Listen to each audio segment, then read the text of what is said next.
తెలుగుదేశం కానీ నేను కానీ ఇప్పుడు ఎన్డీఏ కానీ మేము డిఎస్సికి ఒక బ్రాండ్ 5 ఏళ్లు ఒక పోస్ట్ ఉద్యోగం ఇవ్వకుండా విద్యకు బ్రహ్మాండమైన సేవ చేసేశాను, స్టాండర్డ్స్ మారిపోయినాయి అని మాట్లాడిన వ్యక్తులు ఈరోజు ఫస్ట్ సంతకం మెగా డిఎస్సి నేను అనౌన్స్ చేసే ఎలక్షన్ ముందు ఎన్డీఏ మేనిఫెస్టో నెంబర్ 1 మొదటి సంతకం చేశాం.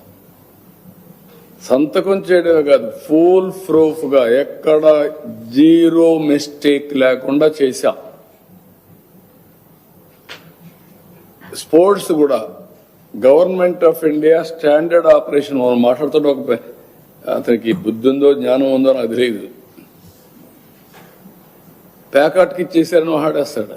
ఏ గేమ్ కూడా తెలియదు, డెఫినేషన్ తెలియదు, స్పెల్లింగ్ తెలియదు, నోరుంది అడ్డంగా వారేసుకుంటున్నారు. ఏంటది? It is a recognised game. Government of నువ్వు నేను నీకు అన్ని తెలివితేటలుంటే మీరు ఈ పరిస్థితిలో ఉండరు. గవర్నమెంట్ ఆఫ్ ఇండియా అందరినీ కన్సల్ట్ చేసిన తర్వాత ఏవేవి ఉంటాయో స్పోర్ట్స్ లో అవన్నీ లిస్ట్ అవుట్ చేశారు. మీరు చేయడం కాదు, నేను చేయడం కాదు, ఇవన్నీ there are associations. Olympic association కింద డిఫరెంట్ అసోసియేషన్స్ అన్నీ ఉంటాయి.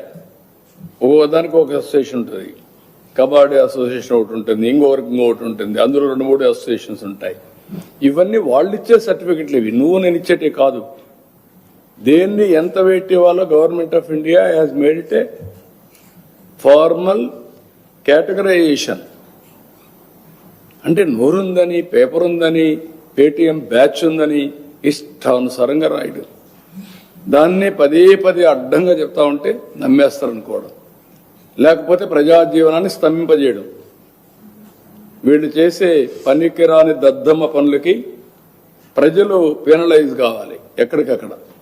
అంటే దారిపైన పోవడం, ఇక్కడ కార్యకర్తలపై కర్రలు, అందుకే చెప్పా కదా నేను, గొడ్డలి పార్టీ గొడ్డలు ఎత్తుకొని రోడ్డు మీద పడడం.